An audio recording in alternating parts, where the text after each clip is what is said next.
A diabetes tem crescido em todo o mundo. Ao todo, são 415 milhões de adultos com a doença. Segundo o relatório da Organização Mundial de Saúde, o excesso de peso afeta 54,2% dos brasileiros.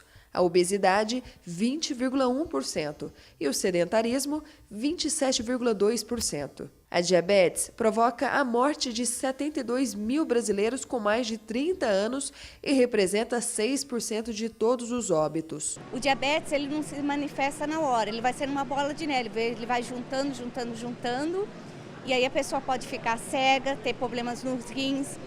No tipo 2, pode acontecer amputação dos dedos, do pé, pelo não tratamento de diabetes. A Associação Jacariense de Diabéticos realizou no último dia 10 um teste de glicemia no shopping de Taubaté, com o objetivo de orientar a todos os presentes. Foi através de um estresse emocional. Eu perdi um parente. Com a notícia, eu transpirei muito e a partir daquele momento foi aonde eu descobri. 2 semanas depois eu fui fazer um exame de rotina e eu estava diabética. Maristela descobriu a doença quando tinha 5 anos de idade.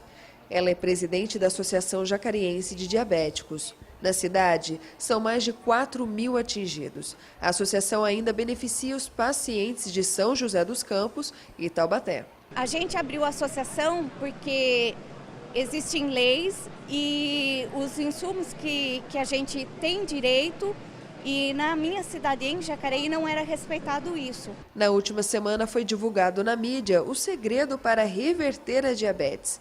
Provavelmente você deve ter ouvido falar sobre isso. Esse método tão buscado se trata da reeducação alimentar e atividade física. Não existe a cura para o diabetes tipo 1. As pessoas têm que confiar no seu médico. A cura, infelizmente, não existe. A gente tem que fazer a contagem de carboidrato, muita atividade física que ajuda muito no controle. E os meios para superá-los existem. Que nem, no celular, às vezes o bombeiro vai socorrer a gente, tem inúmeros números lá. Então, colocar na frente das pessoas importantes que é para ligar a letra AA, que o bombeiro já sabe que é para ligar para essas pessoas no caso de emergência. E eu tenho uma pulseira que também o bombeiro deu a orientação, que está escrito diabetes aqui no meu pulso para eles poderem me socorrer. Porque você pode chegar num hospital não saberem que você é diabético e aplicar glicose e te matar. Mais de 8 milhões de estudantes de todo o país fizeram a prova de redação do Enem, que teve como tema intolerância religiosa. No Brasil, toda prática considerada preconceituosa é crime. Mesmo assim, infelizmente, a população tem presenciado na mídia diversas manifestações desrespeitosas. Esse tipo de intolerância encabeça um dos principais problemas do país. E é sobre isso que fala a entrevista do dia. Acompanhe.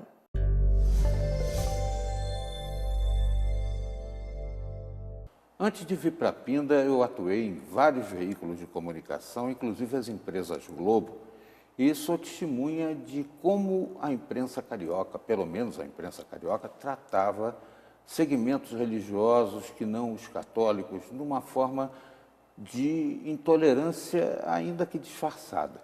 Hoje nós vamos falar sobre esse tema. Estamos recebendo aqui o pastor Luiz Otávio Pagliari, ele que é um educador, é titular da FUNVIC, Faculdade de Pindamonhangaba, e tem uma luta muito grande, uma missão muito importante. Eu acompanho sua missão e estou muito feliz de recebê-lo, porque desde que eu comecei a namorar minha mulher, vejo crescer essa instituição, né? Que com muita luta chegou a esse ponto que está aí. Parabéns e um prazer muito grande recebê-lo. Obrigado, para mim é uma honra estar aqui com você, Cataldi, e é a oportunidade de nós abordarmos um tema tão expressivo, tão importante, né? E dar uma conotação real daquilo que realmente o tema exige da nossa reflexão e da visão para a população. A diferença que há entre os segmentos cristãos, né? Uns seguem a Bíblia na plenitude, outros seguem o papado, né? Podemos falar assim. Sim. E desde a época em que Lutero teria sido o precursor de toda essa reforma, né, a gente observa perseguições que levavam até ao sangue, como a noite de São Bartolomeu, uma situação bárbara que passou a nossa história. A intolerância diminuiu, mas ela me parece um pouco hipócrita, né? Eu posso falar que a intolerância continua na mesma proporção da intolerância no período de Jesus Cristo. Mudou o tipo de perseguição, mas a perseguição e a intolerância continuam da mesma forma. Nós estamos aí prestes a completar os 500 anos da Reforma Protestante e nós vemos ainda uma realidade onde, principalmente, os cristãos, eles continuam sendo perseguidos no mundo inteiro e não é diferente no Brasil. São tendências políticas que influenciam isso. Não vamos longe. Na nossa cidade, nós tivemos aí nos últimos 4 para 6 anos, 5 igrejas fechadas. Quais igrejas? Igrejas evangélicas cristãs. Então, existe a intolerância? Existe. Como ela é tratada? Às vezes de uma forma velada e às vezes de uma forma mais agressiva. Mas que ela existe, ela existe. E os cristãos hoje, realmente, eles ainda são perseguidos pelo sistema político, muitas vezes não respeitando a própria cultura de um povo. E se nós falarmos da cultura do povo brasileiro, nós estamos falando de uma cultura cristã, independente da sua religiosidade ou do tipo de religião que ele pratica. Na eleição agora recente no Rio de Janeiro, né, nós tivemos aí a situação de pegar coisas antigas, inclusive inverídicas, né, para tentar diminuir a posição de um candidato que tem uma vinculação com a igreja evangélica, que é o Marcelo Crivella. E vou fazer uma revelação. Eu, quando trabalhava no Rio, fui contratado para fazer uma devassa em Nova Canaã. Fui no avião com o Crivella, num jato da Igreja Universal, até o local, e não tive coragem de falar mal daquilo, porque é uma obra fantástica, em que estão presentes todos os segmentos religiosos, não há discriminação. Tem espíritas participando da obra, tem católicos, tem umbandistas, eles acolhem as pessoas e respeitam o segmento de cada uma delas. E aí me tornei amigo do Crivella e até às vezes um consultor, né? Durante a campanha, mesmo estando aqui, ajudei a campanha lá. Eu acho que realmente as pessoas têm que, pelo menos, conhecer para poder falar alguma coisa. Eu fico feliz do que está acontecendo agora e eu vejo um sinal, uma luz no final do túnel.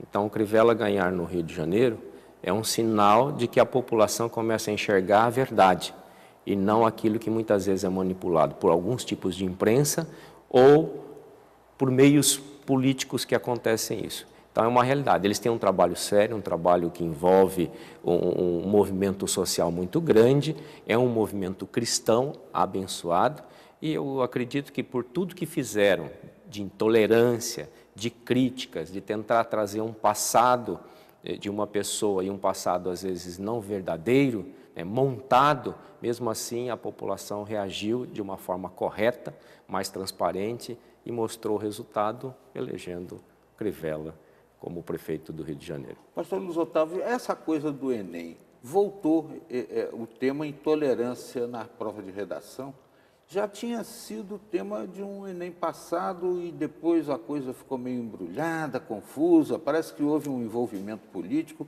Como é que o senhor, como educador, vê essa discussão que volta à tona e volta com aspecto de tentativa de nulidade da prova? A nossa visão em relação a isso é que a justificativa do órgão competente, né, que no caso é o INEP, é que houve uma coincidência, né? E nós que temos conhecimento, pessoas que estudam esclarecidas, nós sabemos que não existe uma coincidência. Realmente houve uma forma de vazar, né? O tema já era proposto pelo governo anterior a essa mudança política que nós estamos vivenciando no país neste momento, era uma proposta anterior, e aí vem uma preocupação da nossa parte, como educador, como formador de opinião, como pessoa que representa o país, inclusive fora, representando a Unesco, e como um servo do Senhor, como um pastor, né? Que envolve a intolerância relacionada ao INEP, que é a intolerância, o tema da redação, que é a intolerância religiosa. Então, há uma preocupação porque existem duas formas de trabalhar com os temas abordados, ou os temas polêmicos tidos da realidade. Uma forma é você abordá-lo para ouvir a opinião, para que a população tenha um esclarecimento melhor, para que não haja essa intolerância, um trabalho, um combate, né, contra a intolerância. E a outra forma é de pegar isso como uma forma de atritar grupos, né, e no caso, grupos religiosos ou grupos de qualquer outra parte. Essa é a preocupação. Eu vou dar um exemplo que não é o tema da nossa conversa, mas, por exemplo, falar sobre conflitos ou intolerâncias raciais. Por que nós abordamos tanto esses temas, sendo que a própria lei de Deus, a palavra de Deus, a própria Constituição Federal do Brasil, a própria Declaração dos Direitos Humanos das Nações Unidas, da Organização das Nações Unidas, diz que a diferença entre uma pessoa e outra está relacionada à sua condição socioeconômica e não à sua pele, e não à sua raça, à sua etnia. Não tem essa correlação. E por que o Brasil insiste, ou alguns países insistem, num discurso que cria embates, que cria um estímulo, por exemplo, a um conflito racial, em coisas que já estão definidas, já viraram passado e nós estamos caminhando aqui. Eu vou dar um exemplo educacional, desculpa, só para concluir, um exemplo educacional. Querem trabalhar com cotas? Dê 50% de cotas para as pessoas carentes. As instituições estaduais e federais deveriam disponibilizar vagas, 50% dela como cotas, para as pessoas que têm dificuldade ou que têm uma condição socioeconômica inferior. E não entra no embate de etnia, de raça e assim sucessivamente. E a gente observa, né, que o estacionamento das faculdades federais estão com carros maravilhosos, lindos lá, né? E tirando vaga daqueles que realmente são carentes. Mas eu queria aprofundar um pouco mais essa discussão, já que trouxemos a coisa também para a questão racial, falar um pouco da vitória de Donald Trump nos Estados Unidos. Ele que veio com um discurso forte, né, de muro para não deixar mexicano entrar e também querendo expelir muçulmanos, mas vou lhe pedir para a gente reservar esse espaço para um aprofundamento maior na volta da entrevista. Perfeito. Aqui no Repórter Setorial. Não saia daí.